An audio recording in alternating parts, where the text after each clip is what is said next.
তিনজন মেয়ে মাঝখানে আপনার হাজবেন্ড এবং দেখতেছে নিষিদ্ধ ভিডিও। হ্যাঁ, যে আমার হাজবেন্ডেও আমি আরেকজনের দয়ায় পাইছি। দয়া করে আপনারা দিছে আপনার হাজবেন্ডকে। আপনার হাজবেন্ড আরেকটা মেয়ের সাথে দরজা বন্ধ করে আধা ঘন্টার উপরে রয়েছেন এবং আপনি দরজার সামনে বসে আছেন আর আপনি মনে করতেছেন ভেতরে কিচ্ছু হইতেছে না। ওই মেন্টালিটি কাজ করতেছেন আমার। আমি আমার হাজবেন্ডকে দিয়া পারি না, সেজন্য আমার হাজবেন্ড বাইরে যায়। দিয়া পারি না মানে কি? মানে তারে আমি ফিজিক্যাল সুখ দিতে পারি না। আপনার হাজবেন্ড তো হেভি রোমান্টিক, 20টা গার্লফ্রেন্ড মেইনটেইন করছে বিয়ে করার পরেও। জীবনের অদ্ভুত এক গল্প শুনতে শুরু করলেন আপনি আজকে। আমরা চেষ্টা করছি আমাদের এই ছোট্ট প্রচেষ্টায় যতটুকু সম্ভব ইতিবাচক পরিবর্তন আনার জন্য। আমাদের সঙ্গে থাকবেন, আমাদেরকে সাপোর্ট করবেন। আপা, কি নাম আপনার? আমার নাম মমতা। মমতা। মমতা, আপনার বিয়ে হয় কত বছর বয়সে? আমার বিয়ে হয় 13 বছর 4 মাস বয়সে। যখন আপনার 13 বছর 4 মাস বয়স, হ্যাঁ, তখন তো একটা মেয়ে নারীও হয়ে ওঠে না। একটা গরিবের সংসারে 4টা মেয়ে থাকলে যেটা দিতে পারবে বয়সটা করেন, তখন করে নাই। মানে যা আমার বড় বোনকে রেখে আমাকে বিয়ে দেওয়া হয়েছে। আপনার বড় বোনকে রেখে আপনাকে বিয়ে দিল কেন? আমার বড় বোন তখন একটা জব করে আর আমি তখন পড়ালেখা করতেছিলাম এবং কি পাশাপাশি আমার ছোট বোন আছে, ওকে রাখতাম। তো আমার বাবা তেমন সাংসারিক না। সবচেয়ে বড় ইস্যু হচ্ছে আমার বাবা মা, মানে ওনাদের ভিতরে কখনো, মানে ওনাদের লাভ ম্যারেজ কিন্তু কখনো ভালোবাসা জিনিসটা আমরা দেখি নাই। সংসারে অশান্তি, মারামারি, ঝগড়া এগুলি দেখা অভ্যস্ত। তো বিয়ের ঘর আসছে, আমার আম্মা দেখছে যে আমার ননাসদের আসা যাওয়া, ওনাদের ভাই বোন আসা যাওয়া সবার খুব ভালো, কিন্তু আমার হাজবেন্ডে কেউই দেখে নাই। যে আমাদের ওনাদের সাথে প্রায় 17-18 বছর একটানা থাকা এক বাসায়, কিন্তু ওনাদের ফ্যামিলি A to Z সবাইকে আমরা চিনি, খালতো মামতো দূর সম্পর্কের যারা তাদেরও চিনি, কিন্তু আমার হাজবেন্ডকে কখনোই আমরা কেউ দেখি নাই। বাট আমার যে বিয়ের কথা হয়েছে তখনও আমার ফ্যামিলি কেউ পাত্র দেখে নাই বা আমিও দেখিনি। যে বিয়ের পরে যেটা হয় বাসর ঘরে যায় আমি আমার হাজবেন্ডকে দেখছি, তার আগে আপনি দেখেন না? তার আগে আমি দেখি নাই। এবং বিয়ে করতেছেন কি মানুষ বিয়ে করতেছেন জানেন না, ওই যে ওই সময় ওই বুদ্ধি জ্ঞানটা হয়ই নাই। তারপরে আমার বাবা মাও দেখে নাই। বিয়েতে যখন জামাই আসছে তখন সবাই বলতেছে জামাই অনেক কালো, ওর থেকে জামাই এমনি কালো হলেও চেহারা সুন্দর, কিন্তু বয়স তো বেশি, কারণ তার অলরেডি 26 বছর।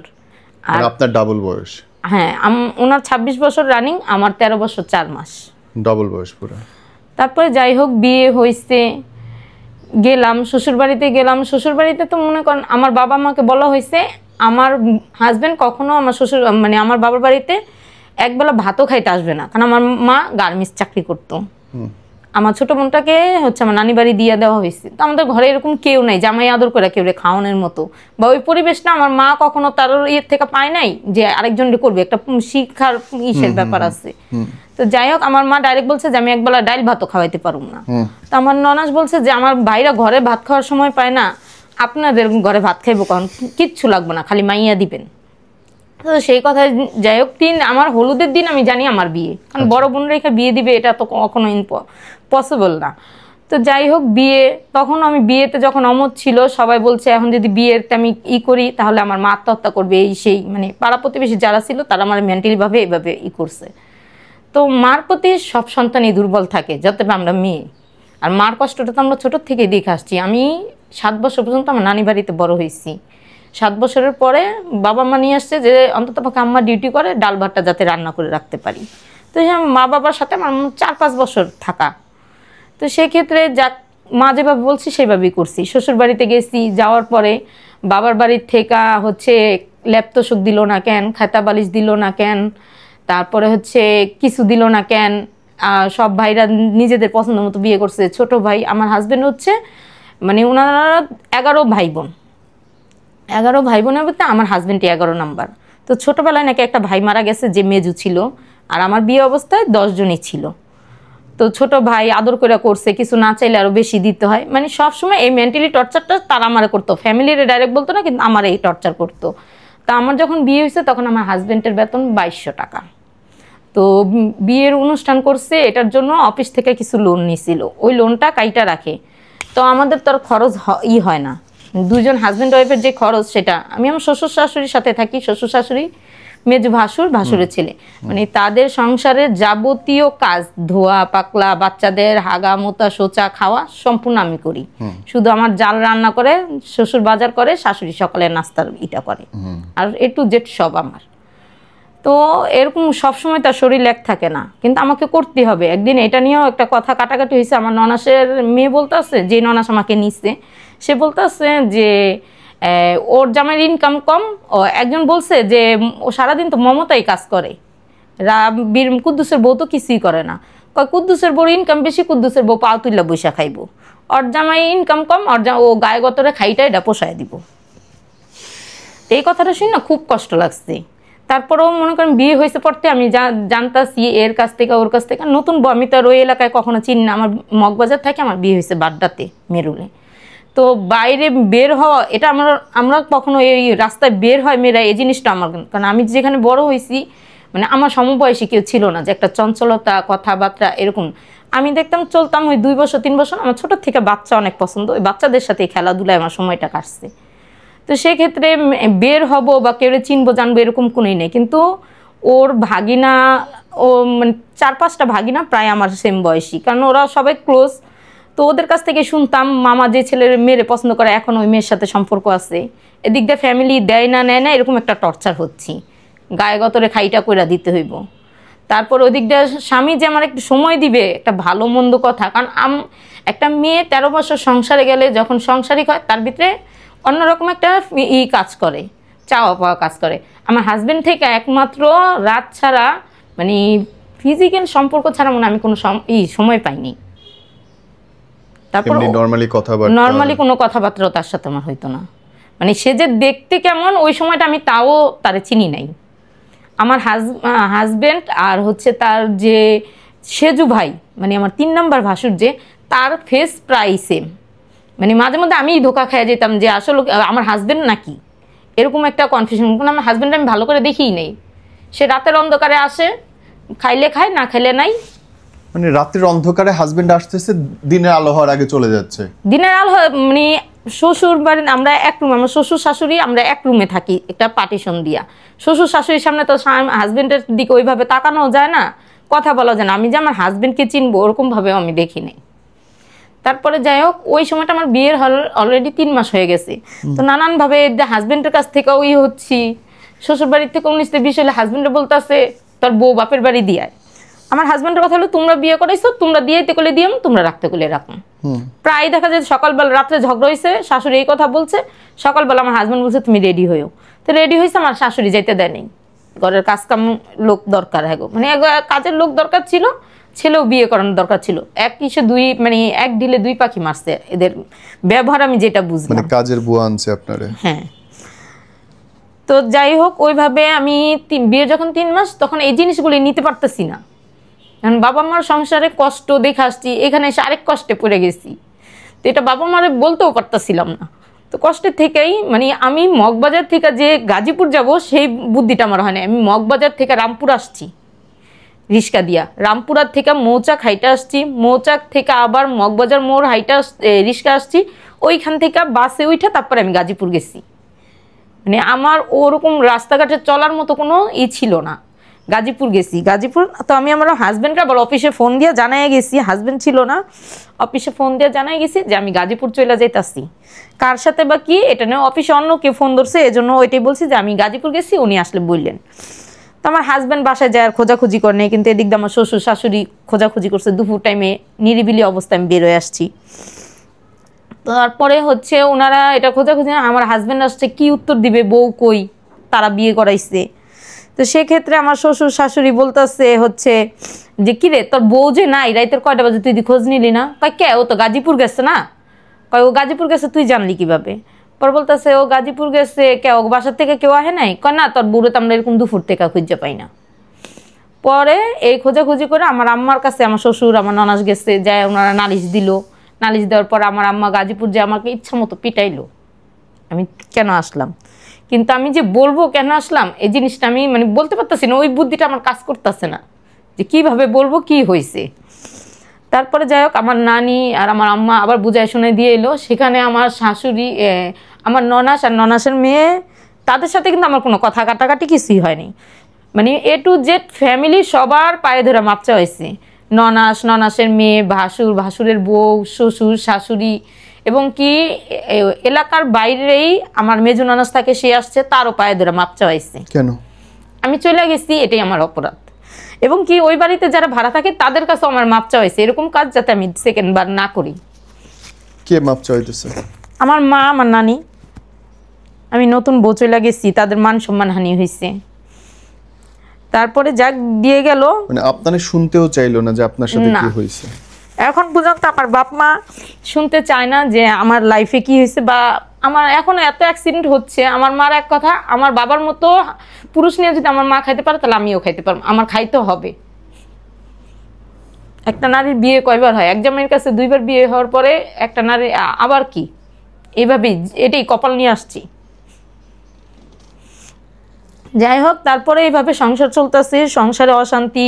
এই তখন আমি কোনো ওই বয়সে কাজ কাম মানে ওনাদের হচ্ছে কি এত এত কাছের জিনিস ব্যবহার করতো, মাঝে মধ্যে 2-1টা কাছের জিনিস ভাঙতো, সেটা নিয়েও কথা শোনা লাগতো। বাপের বাড়িতে আনি নেই, শুধু ভাঙি আর ভাঙি, এরপর তে আনলে বাপের বাড়িতে, মানে প্রতিদিন কোনো না কোনো এরকম টর্চারিং হচ্ছে। শোষণ, বরিশালতে ননাস আসছে, ননাসও বলে বাপের বাড়িতে কিছু দিল না, এই সেই। মানে আমার শাশুড়ি অনেক ঠান্ডা মানুষ, কিন্তু ওই যে মেয়েরা আশেপাশে এরা ওই যে কান ভরতো, তখন ওই প্যান প্যান প্যান প্যান করতো।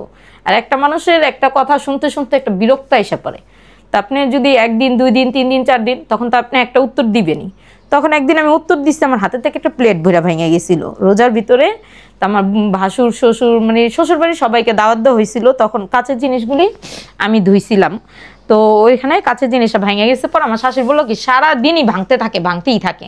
তাহলে আমি বলছি কি আসছি আমি ভাঙতেই, এই কথা বললাম। দেখে ওদিনকে মেহমান ছিল আমার বড় ভাসুরি, সবার কাছে সবাইরে উঠানে বসায় বিচার বসাইছে। আমি কেন আমার শাশুড়ির মুখে তক্ক করলাম, সেটার জন্য সবার পায়ে ধরে আমার মাপ চাইলো। যাক, সেটাও করে নিলাম। তারপর আস্তে আস্তে এরকম হচ্ছে, জালের কথা, তার হাজব্যান্ডের ইনকাম বেশি। ওই সময় আমার হাজব্যান্ড বেতন পায় হচ্ছে 2200 টাকা, আর ওনার হাজব্যান্ড বেতন পায় হচ্ছে 22,000 টাকা। তো এরকম করতে করতে এক সময় যাক আলাদাই হইতে হয়েছে। আমার হাজব্যান্ড আলাদা হয়েছে, আমার বলছে আমার শ্বশুর শাশুড়ি জানে বা আমার ননাস জানে, তারাই আলাদা করে দিছে। ওই মুহূর্তে আমার বড় ননাস আবার অসুস্থ। আমার বড় ননাসরে দেখতে আমার আরেক ননাস, সেজু ননাস আর আমার শাশুড়ি গেছে। ওই মুহূর্তে আমার হাজব্যান্ড আমাকে বাসা থেকে নিয়ে আসছে। বাসার থেকে ওই সেপারেশনে ছিলাম আমার শাশুড়ির সাথে, একটা আলনা, একটা চৌকি আর বালিশ খেতা, এগুলি নিয়ে গেছে। সেটার জন্য আমার জাল বলছে এই আলনা আমার বানানো, এই আলনা ও নিচ্ছে কারে জিজ্ঞেস করে নিচ্ছে। তো এই সম্বন্ধে আমার হাজব্যান্ড আমি বারবার জিজ্ঞেস করছি যে আম্মা নাই, আপা নাই, তুমি যে বারবার বাসাটা চেঞ্জ করলা না বললা, এরা আসলে তো এদের তো মনে আম্মা আপা জানে, এই জন্য আম্মা আপা আগের থেকে সইরা গেছে। তা আসলে তো তারা বাসায় নেই, আর তারা বাসায় নেই, সে তো বাসায় ঢুকেও নাই, তাহলে সে কিভাবে জান? তাহলে অবশ্যই তার সাথে তার কন্ট্যাক্ট হয়েছে। তো সেই আসলাম, বাসা টাসা গুছায় আসলাম, রাত্রে আমার শ্বশুর বাড়িতে খাবো বললা, তারা আমাদের জন্য ভাত রান্না করে নাই।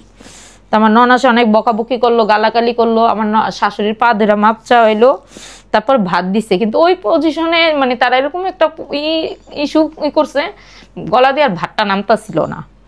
তারপর ওই মুহূর্তে ওইখান থেকে আসছি পর আমি আর আমার শ্বশুর বাড়িতে ঢুকি নাই। একই এলাকায় মানে 2টা গল্লি 1 পিস, ঢুকি নাই। তো মাঝে মধ্যে আমার শ্বশুর আসতো, বিকালে শাশুড়ি হাঁটা অবস্থা, কিন্তু কখনো আমার ঘরে কেউ ঢুকে নাই। তাদের একটা রাগ।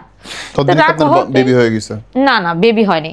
আমি আলাদা হয়েছি আমার শ্বশুর শাশুড়ির থেকে, মানে ওনার আমার বিয়ের পরে 9 মাস ওনাদের সাথে ছিলাম, 9 মাস পরে আলাদা হয়েছি। তো ওনাদের সাথে থাকা অবস্থায়ও আমার বিয়ের 2 মাস পরে আমি বেবি কনসিভ করছি। অলরেডি 2.5 মাসের আমার 2টা বাচ্চা, মানে 2টা বাচ্চা বলতে কি টুয়েট বেবি ছিল, নষ্ট হয়ে গেছিল। আমার বিয়েটা হয়েছে 2004 বন্যার সময়। তো ওই সময় আলাদা হওয়ার পরে আমার আবার বাচ্চা কনসিভ করে। বাচ্চা কনসিভ করার পর ওই বাচ্চাটাও যে কোনো কারণে নষ্ট হয়ে যায়। কিন্তু আমার হাজবেন্ড থেকে যে একটা সময় বা এই জিনিসটা আমি কখনোই পাইনি, এখনো না। তারপরে ওই বাচ্চাটা নষ্ট হয়ে যাওয়ার অনাগ্রহের কারণটা কি বোন? আপনাকে কেন মন থেকে চাচ্ছে না? এই জিনিসটা আমি এখনো তারে প্রশ্ন করি যে আমার কাছ থেকে তুমি কোনো কমতি করতেছো, যেটাই বলো। একটা মানুষ তো এইভাবে লাইফ কাটাইতে পারে না। তুমি যদি আমার দিয়ে সন্তুষ্ট না থাকো সেটাও তুমি বলতে পারো, বা আমি যদি তোমার নিয়ে অসন্তুষ্ট সেটাও আমি বলতে বাধ্য। কিন্তু এইভাবে তার লাইফ চলে না। তুমি আজকে অমুকের কাছে, কালকে তমুকের কাছে, এটা তো একটা লাইফ না। এটা তো আমি মেন্টালি একটা টর্চার হচ্ছি। অমুকের কাছে তমুকের কাছে মানে আপনাকে রেখে সে অন্য কোথাও বলতে মানে ওনার লাইফটা উনি এরকম ভাবে করছে, মানে বিয়ের আগে যে মেয়ের সাথে সম্পর্ক ছিল কন্টিনিউ ওই মেয়ের সাথে সম্পর্ক। যখন আমার এখন বর্তমানে যে বড় ছেলেটা, ওই ছেলেটা প্রেগনেন্ট আমার তখন প্রায় হচ্ছে 6 মাস কি 6 মাসের একটু বেশি।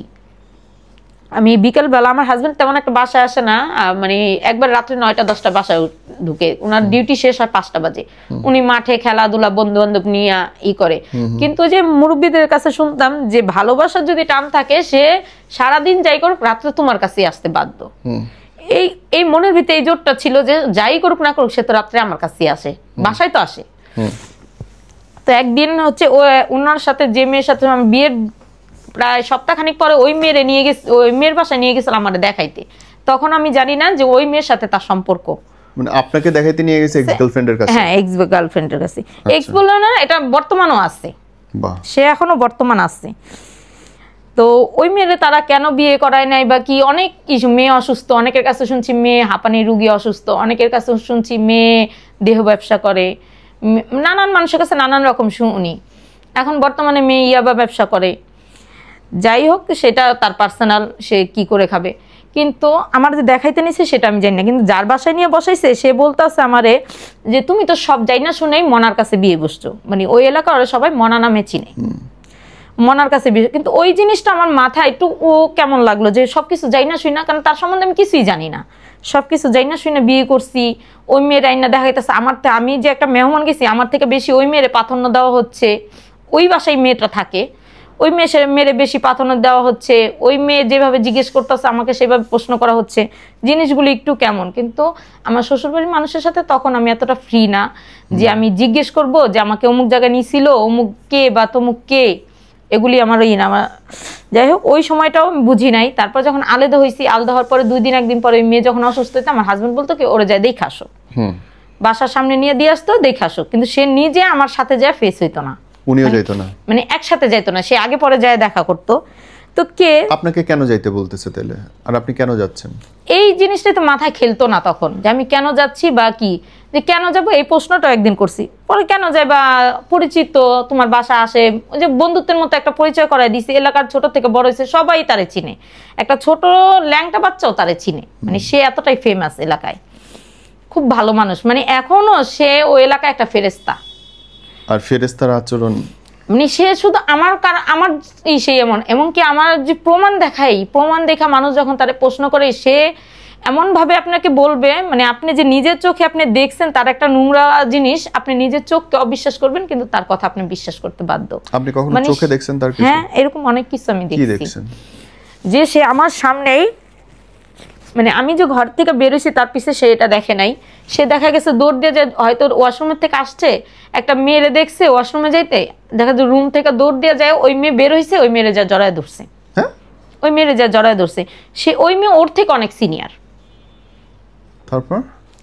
তারপর কি এটা নিয়ে আমার সাথে গ্যাঞ্জাম হয়েছে, কারণ এইসব দেখা তো আমি আগে পিছে শুনছি, কিন্তু আমার মনের ভিতরে আমি যেদিন চোখে দেখবো সেদিন আমি এটার নিব। কিন্তু আমার যারাই বলতো তাদের বলতাম দূর, আমার জামাই আমি আল্লাহর রাস্তায় ছেড়ে দিছি, রাইত হলে আমার ঘরে আসবো।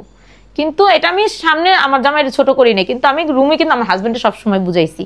একটা বাচ্চারে যেভাবে বুঝায়, আমি মনে হয় আমার বাচ্চাদের থেকেও তারে আরো বেশি করে বুঝাই। কিন্তু তারপরও তার মন কোথাও থেকে আমি নিতে পারতেছি না, তার মনটা যে কোথায় আটকা সেটাই আমি বুঝতে পারতেছি না। ওকে, মানে আপনি সারা জীবনে একবারই দেখছেন হাজবেন্ড আরেক জায়গায় জড়ায় ধরতে, আর কিছু দেখেন নাই? এরকম অনেক দেখছি। কি? আমি আপনাকে বলি, আমার বাচ্চাটা যখন আমি আলাদা হওয়ার পর বাচ্চাটা কনসিভ করি, ওই মেয়ে আমার বাসা আসা যাওয়া করে, আমি অসুস্থ আমাকে দেখতে আসে, কথা বলতে আসে। আমি যে বাসায় থাকি ওই বাসার হচ্ছে ম্যানেজার যে ছিল, তারা জানতো, ওনাদের কাছ থেকে পরে আমি জানি যে এই মেয়ের সাথে আমার হাজবেন্ডের অ্যাফেয়ার। কবে থেকে? বিয়ের আগের থেকে যে অ্যাফেয়ার, কিন্তু এই মেয়ে যে সেই মেয়ে বা এগুলিও আমি জানি না। পরে একদিন আমি বিকালবেলা মানে তরকারি গরম করবো, আমার বা এই ঘরের দরজার আপনার ওই এতটুক গ্যাপ মাঝখানে চলাচলের রাস্তা, আমি পাকের ঘরে ঢুকছি, দেখলাম আমার হাজবেন্ড ঘরে ঢুকছে। তা আমি চুলায় এইটা লাড়া দিয়া যখন বেরোবো, তখন বের হয়ে রুমে ঢুকবো, তখন দেখলাম ওই মেয়ে আমার রুমে ঢুকে দরজা আটকায় দিল। মানে আমি যে কিছু বলবো ওই ভাষাটা আমার নাই। ওই সময়টা আমার বাসাটাও ফাঁকা, বাসায়ও কেউ নেই। বিকাল টাইমে কেউ হাঁটতে যায়, এক একজনের এক এক কাজ থাকে। মানে আমি এরকম কিছু, তখন আমার অলরেডি 6 মাস 6.5 মাসের বাচ্চা পেটে, প্রথমটা। হ্যাঁ, তো ওই জিনিস আপনার হাজবেন্ড এবং তার গার্লফ্রেন্ড একসাথে দরজা বন্ধ করে দিল? হ্যাঁ, একসাথে আমার ঘরে ঢুকে দরজাটা আটকায় দিল। আর আপনি কি করলেন তখন? আমি ওইখানে দরজার সামনে বসে রয়েছি, মাগরিবের আজান দিচ্ছে। আপনি দরজা নক করলেন না? দরজা নক করছি, বাট বলছে যে একটু ওয়েট করো। কতক্ষণ? কতক্ষণ তা হবে, আধা ঘন্টা 1 ঘন্টা এরকম, আধা ঘন্টা 35 মিনিট এরকম হবে। তখনও মানে ওই মেন্টালিটা কাজ করে না যে একটা ফিজিক্যাল সম্পর্ক হইতে পারে বা কি, এই যে মেন্টালিটা, আমি যে একটা বাচ্চা কনসিভ করছি তারপর আমার এই মেন্টালিটা নাই। আপনি আপনার হাজবেন্ড আরেকটা মেয়ের সাথে দরজা বন্ধ করে আধা ঘন্টার উপরে রয়েছেন এবং আপনি দরজার সামনে বসে আছেন আর আপনি মনে করতেছেন ভেতরে কিচ্ছু হইতেছে না। ওই মেন্টালিটা আপনি? কাজ করতেছে না আমার, মানে আমি তার প্রতি যে কতটা আসক্ত ছিলাম সেটা আমি কারো ভাষায় বুঝাইতে পারবো না। কিন্তু তখন যখন আমি এটা শেয়ার করলাম তখন বললো তুই ই করলি না কেন, বাইরের থেকে লোক ডাক দিলে না কেন। আমার যে ম্যানেজার ছিল, ও ম্যানেজার আপা বলতেছে করলি না কেন, তোর কারণেই তোর সংসার একদিন নষ্ট হইব দেখি। তাই তো। তো এরকম করতে করতে যখন অলরেডি আমার 7 মাস চলে গেছে, তো ওইখানে আমার হচ্ছে একটু বাচ্চা নিয়ে সমস্যা হয়েছিল। ওইখানে টয়লেট উঁচা ছিল, টয়লেটের থেকে আমি পড়ে গেছিলাম, তো সেই কারণে আমার ওই বাসা ছাড়া লাগছে। বাট আমি বাসা ছাড়ার 1 মাস আগেই চলে আসছি আমার বাবা মার এখানে। ডাক্তার দেখাইতে আসছি পরেই আমার ডাক্তার একবার বেড রেস্টে বলছে, তো সেক্ষেত্রে আমি আর যাইনি। তো আমার হাজব্যান্ডে বলার পর আমার হাজব্যান্ড বলছে ঠিক আছে থাকো। তো আমার হাজব্যান্ড এর মধ্যে লগিয়া অফিসের কাজে ঢাকার বাইরে গেছে। কিন্তু পরবর্তীতে মানে এটা অনেক পরে জানছি যে আমার হাজব্যান্ড প্রায় অরণ্যে বাইরে টাইরে রয়েছে এবং আমার বাসায় ওই মেয়ে ছিল। আমি তো আমার বাচ্চা হওয়ার আগ পর্যন্ত আর ওই বাসায় যাই নাই। তো আমার বাসা চেঞ্জ করে নিয়ে আসছে। আমি আমার বাবা মার সাথে প্রায় 1.5 বছর, আমার বাবা এর মধ্যে বাইরে চলে গেছে, আমার আম্মা আমার সাথে ছিল, আমার ছোট বোন গাজীপুর আমার নানির কাছে ছিল। 1.5 বছরের মতো আমি ছিলাম। মানে আমার হাজব্যান্ড হচ্ছে কি, যেখানে 2-3টা মেয়ে বসা থাকে তার ওই জিনিসটার প্রতি আকর্ষণ বেশি। মানে মেয়েদের দেখলে, মেয়েদের সাথে কথা বলে, মেয়েদের হাত ধরলে ওনার মানে ফিজিক্যাল এটা ওনার হয়ে যায়। উনি এরকম একটা মেন্টালি লোক। তো প্রায় দেখতাম আমার খালাদের বাসাও যাইতো। আমার খালাদের বাসায় আমার 2টা খালতো ভাইয়ের বউ ছিল, একটা খালতো বোন ছিল। ও আমার বিয়ের দিন আমার সাথে দেওয়া হয়েছে, ওই থেকে ওর সাথে পরিচিত। কিন্তু খালতো বোন তো সংসার নষ্ট করতে আসে না, কিন্তু আমার হাজব্যান্ডের চালচলন বুঝতাম। আমার হাজব্যান্ড ওর প্রতি একটা দুর্বল ছিল, ও যেটা বলতো সেটাই করতো। ওর সাথে যা ঘুরতো ফিরতো, ও কি খাইবো না খাইবো এটা প্রাধান্য দিত। একদিন আমি যাইয়া দেখি, আমি পয়লা বৈশাখ ছিল, আমার বাচ্চাটা ছোট, যে বলতেছি কি যে ওরে ফোন দিয়ে বলতেছি যে আমি খালাদের বাসায় যাব, কোথাও তো ঘুরতে নেয় না বাচ্চাটা, পয়লা বৈশাখের দিন বাচ্চাটারে নিয়ে একটু খালাদের বাসা থেকে ঘুরে আসি। ওরে ফোন দিছি, ও বলতেছে কি আজকে না কালকে যাইও, আমি আজকে শুটিং ক্লাব আছি, একটা কাজে আছি। তো আমি অলরেডি রেডি হয়ে গেছি, মনের থেকে কষ্ট করে যাই। তো এটা হচ্ছে মগবাজার থেকে 9 টোলা। তো গেছি, যাওয়ার পরে দেখি আমার খালা পাকের ঘরে, মানে রুমে ঢোকার আগে পাকের ঘরে বইসা তরকারি গরম করতেছে, রান্না করতেছে। উনি আবার লোক খাওয়াইতো, তো ওনার ভিতরে 2টা রুম। তো যাই আমার ছেলেটা আবার ঘুমায় গেছে, তো খাটের উপরে শোয়া। কিন্তু আপনার এই রুমের থেকে ওই রুমে যদি কেউ থাকে, এটা কিন্তু একটা ফিল হয় যে ভিতরের রুমে কেউ আছে। তো তখন আমি ওই বলতেছি খালারে, যে বলতেছি খালা শারমিন ওরা কেউ নাই। খালা আমার উত্তর দেয়নি, কি কারণে দেয়নি সেটা আমি জানি না, আমি জিজ্ঞেস করতেও চাই না, কারণ আমার ঘর ভালো না, আমি পরের প্রশ্ন করতে চাই না। তো সেক্ষেত্রে পরে আমি আমার ছেলের সাথে কতক্ষণ শুয়ে রইলাম, পরে ভিতরের রুমে ঢুকলাম। ভিতরের রুমে ঢোকার পরে মনে হচ্ছে যে এখানে কেউ আসছে, কথা বলতেছে। পর্দা দেওয়া, পর্দাটা সরানো, ওরাও ভিতরে সেপারেটে, এক সাইডে বড় বোন হাজবেন্ড থাকে, এক সাইডে হচ্ছে বড় ভাইয়ের বউ থাকে। তো দেখতেছি টিভি চলতেছে, টিভির সাউন্ড কম। তো যখন পর্দাটা একটু সরাইলাম, যে হয়তো বড় ভাইয়ের বউ থাকতে পারে, পর্দাটা সরানোর পর দেখতেছি আমার হাজবেন্ডে দেখা যায়। যখন আরেকটু ভালো করে দেখলাম, তখন দেখি আমার হাজবেন্ড এমনভাবে বসে আছে, এক সাইডে আমার বড় ভাইয়ের বউ, এক সাইডে হচ্ছে আরেক ভাইয়ের বউ, আর আমার খালতো বোন পুরো আমার হাজবেন্ডের মানে এইখানে মাথা দিয়া সে এরকমভাবে বসছে, মানে আমার বোনের কেনুটা পুরো আমার হাজবেন্ডের ইসে যায় হাত, আর আমার হাজবেন্ডের হাতটা হচ্ছে আমার বোনের বুকের উপরে, মানে এরকম একটা এবং তারা হচ্ছে এক্স ভিডিও দেখছে। মানে ওই জিনিসটা দেখে আমি ওইখানে স্তব্ধ। আমি যে প্রায় 15-20 মিনিট ওইখানে দাঁড়ানো, তারা সেটা মানে তারা মজা নিতে আসছে, মানে তাদের হাসাহাসি হাতাহাতি এরকম পর্যায়ে, আমি ওইভাবেই স্তব্ধ হয়ে দাঁড়ায় আছি। তিনজন মেয়ে মাঝখানে আপনার হাজবেন্ড, এবং দেখতেছে নিষিদ্ধ ভিডিও। হ্যাঁ, তো ওই জিনিসটা দেখার পরও যখন আমি এই করছি, তখন আমার খালা ডাক দিচ্ছে, মানে আমার খালা আমার কোনো শব্দ না পায়, আমার খালা ডাক দিছে। খালায় ডাক দেয়, মানে আমার নাম ধরে ডাক দেয়, ওরা একটু ঝাঁকা মারে যে আমি ঢুকছি বাসায়।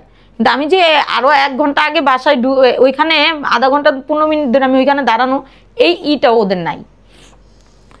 পরে এটা নিয়ে আমার হাজবেন্ডের সাথে অনেক ঝগড়াঝাটি হয়েছে, অনেক গ্যাঞ্জাম হয়েছে। খালতো ভাইয়ের বউদের সাথে অনেক নোংরামি করে, সেটা বুঝলাম, কিন্তু ও তো আমার বোন।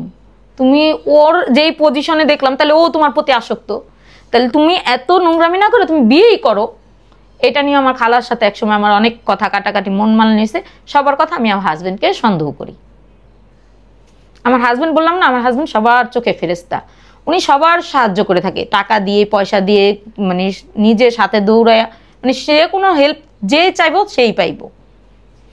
তারপরে যাক, ওই সময়টা গেল। তারপরে আমার আম্মারে বললাম, এর মধ্যে ওই যে বিয়ের আগের যে মেয়ে, সে মেয়ের সাথে কিন্তু কন্টিনিউ সম্পর্ক আছে, সেখানেও যাইতাছে, মানে সে এক জায়গায় স্থির না। আমার এই জিনিসটাই কষ্ট যে সে এক জায়গায় স্থির থাকতে পারতেছে না।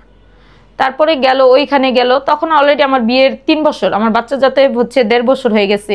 তখন আমার আম্মারে বললাম, আমাদের ঘর ভাড়া হচ্ছে 2500 টাকা, তো আমার আম্মাকে আমার হাজবেন্ড দেয় হচ্ছে 3000 টাকা। আমার আম্মা তো আমাদের সুবিধার জন্য থাকে, কারণ আমার বয়স্ক, আমার বাচ্চাটা ছোট, এজন্য আমার আম্মার কি। আর আমরা 4 বোন, 4 বোনের ভিতরে আমারই প্রথম ছেলে। 4 বোন এবং আমরা খালতো মামতো ভাই বোন হচ্ছে 23 জন, এর ভিতরে আমারই প্রথম ছেলে।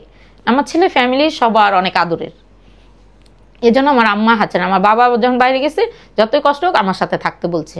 তখন 1.5 বছর হয়ে গেছে। তখন আমার শ্বশুর বাড়ির থেকে আমার হাজবেন্ড আমারে বলে যে করছে, কেউ টিটকারি মেয়েরা বলে ঘর জামাই থাকে, আমার শ্বশুর শাশুড়ি ঘর জামাই থাকে, উল্টা শাশুড়িরে খাওয়ায়। অথচ আমার ঘর ভাড়া হচ্ছে 3000 টাকা, 2500 টাকা, আমার হাজবেন্ড দেয় 3000 টাকা। তো 500 টাকায় তার 2টা মানুষের খাওয়ানো হয় না। তো এরকম আমি মারে বললাম যে, মা তুমি খাওয়াইতেছেও, আবার কথার ভাগী হচ্ছ। তারপরে আমার ছোট বোনটা অনেক কান্নাকাটি করে যে ওইটাই মেয়ে, মানে আমার কথা বলে যে ওইটাই মেয়ে, ওই মেয়ের কাছেই থাকে, নাতি পায়ে আমার ভুলেই গেছি, আমার কাছে থাকতে চায় না। সবাই তো মার কাছে থাকতে চায়। তো আমি বলি, মৌ এরকম করে, তাহলে মৌকে নিয়ে তুমি ওইখানেই গাজীপুরে চলে যেত, তো আব্বা নাই, তোমার ওইখানে খরচও কম হইব, আমি আমার মতো ওর উপরে সংসারের প্রেশারটা দেওয়া দরকার এখন। তখন বাচ্চা হয়েছে অবশ্যই, আমি যত যাই হোক বাচ্চার ভবিষ্যৎ সব মাই চিন্তা করে। তো তখন আস্তে আস্তে বুদ্ধি জ্ঞান আসছে, তখন হচ্ছে আমি আমার হাজবেন্ডের সাথে কথা বলতে পারি একটা জোর গলায়। আমার এই বাচ্চা হওয়ার আগ পর্যন্ত আমার হাজবেন্ডের দিকে তাকায় আমি কথা বলতাম, চোখ দিয়ে অটোমেটিক পানি আসতো। আমি এতটাই ভয় পাইতাম তারে। ওই যে আমার বাবা আমার মারে টর্চার করতো, ওই মায়ের জিনিসটা আমি অনেক ভয় পাই। তারপরে গেল, সেইখানে আমরা আলাদা হইলাম। ওর এক ফ্রেন্ডের সাথে আমরা উত্তর বাড্ডা বাসা নিলাম। ওরাও হাজব্যান্ড ওয়াইফ একটা বাচ্চা, আমাদের হাজব্যান্ড ওয়াইফ একটা বাচ্চা। কিন্তু এখানেও ওরা হাজব্যান্ড ওয়াইফ ভালোই ছিল, কিন্তু ওদের ভিতরে সন্দেহ জিনিসটা বেশি ছিল। ওর হাজব্যান্ড ব্রাহ্মণবাড়িয়া থাকতো, সপ্তাহে আসতো, ওদের এটা নিয়ে মারামারি হাতাহাতি হইতো, প্রায় ওদের মায়ের ঠেকাইতে যে মায়ের খাইতাম, ওই জিনিসটা আমি নিতে পারতাম না। তারপরেও যোগাযোগ করলে দেখতাম আমার হাজব্যান্ড বন্ধু বান্ধব আড্ডা দিচ্ছে, হচ্ছে আমার হাজব্যান্ড মেরুলে, ও মেরুলটা ছাড়তে পারতেছে না। তারপরে যখন মেরুলে গেলাম, মেরুলে যাওয়ার পরে ওই মেয়ের সাথে ওইভাবে আমাকে আবার পাঠানো হচ্ছে মেরে দেখার জন্য, করার জন্য। তো এক সময় জানতে পারি, এর মধ্যে আমি মগজে থাকা অবস্থায় আমার হাজবেন্ড আমার বাচ্চারে নিয়ে গেছিল ওই মেরে দেখাইতে। তখন আমার বাচ্চার প্রথম ঈদে মনে আমার বাচ্চার 6 মাস বয়স, দেখাইতে নিয়ে গেছিল। পরে যখন আমি আবার এই যে আলাদা হওয়ার পরে উত্তরবাড্ডা বাসা নেওয়ার পরে যখন আমি গেছি, তখন অনেক দিন পরে মেয়ের সাথে আমার দেখা, দেখতে গেছি। তখন আমার বলতেছে, আমি তো দেখছি ওরা ঈদে নিয়ে আসছিল মনাবাই, আপনার যখন ছেলেটা হয়েছিল, মানে কথার পৃষ্ঠে কথা আসছে, আপনার যখন ছেলেটা হয়েছিল তখন কিন্তু আপনার হাজবেন্ড শুধু আমার কারণে আপনার বাচ্চা পর্যন্ত গেছে। তখন আমি বললাম, মানে কি? আপনি জানেন না ভাবি, আপনার হাজবেন্ড, আপনার বাচ্চাটা যখন হয়েছে আপনার হাজবেন্ড আপনার দেখতে যায়নি, এটা সত্য? পরে আমি বলি, হ্যাঁ। আমার মানে এখানে থেকে মানে কতটুকু ডিফারেন্স দেখামো, মানে এই গল্লির মাথা আর আমার হসপিটালের, মানে 2টা দোকান 8 পিস, হসপিটাল 2টা দোকান পরে আমার ভাইয়ের টেইলার। আমার ভাইয়ের কাছে টাকা দিয়ে আসছে হসপিটালে বিল লাগলে দেওয়ার জন্য 4000 টাকা, কিন্তু সে হসপিটালে যায়নি বাচ্চা দেখতে। কেন একটা আল্লাহ জানে। এখন আমি মেয়ের কাছে শুনি যে সেদিন সে চট্টগ্রামে টিকিট কাটা ছিল, তারা দুজন চলে যাব, মানে আমাদের ফালায় তারা দুজন চলে যাব, মানে পালায়া যাওয়ার একটা প্ল্যান ছিল। কিন্তু ওই মেয়ের একটা সমস্যা ছিল, ওই মেয়ের বাচ্চা কাচ্চা হবে না, এজন্য ওই মেয়ে বলছে যে ঠিক আছে আমি যামু, কিন্তু তুমি আগে তোমার বাচ্চা দেখে আসো, তোমার বাচ্চা দেখা যদি তোমার মনে হয় যে না তুমি আমার নিয়ে যাবা, তাহলে আমি যামু, কারণ আমি তো তোমার কখনো বাচ্চা দিতে পারবো না। এজন্যই শুধু আপনার হাজবেন্ড আপনার কাছে আছে। তা আমি কতটা মানে জায়গায় আছি যে আমার হাজবেন্ডেও আমি আরেকজনের দয়ায় পাইছি। দয়া করে আপনারা দিছে আপনার হাজবেন্ডকে। তারপরেও সেই কথা শুনাও আমি আমার বাচ্চার মুখের দিকে তাকায় সংসারটা করে গেছি। যে অন্ততপক্ষে বাবা থাকতো, আমাদের লাইফে বাবা থাকতো, আমরা বাবার কোনো আদর ভালোবাসা পাইনি। আমি চাইনি আমার বাচ্চার মাথার থেকে বাবার হাতটা সরে যাক।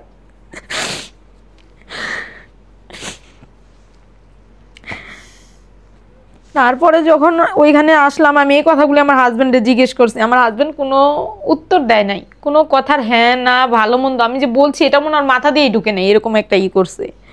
এভাবে এরকম কন্টিনিউ একটার পর একটা, মানে অনেক শুনতো কিন্তু মাথায় নিত না, মাথায় নিত না। মানে আমি যে বলছি আপনার যে একটা রিয়েকশন, আর কোনো রিয়েকশনই ছিল না।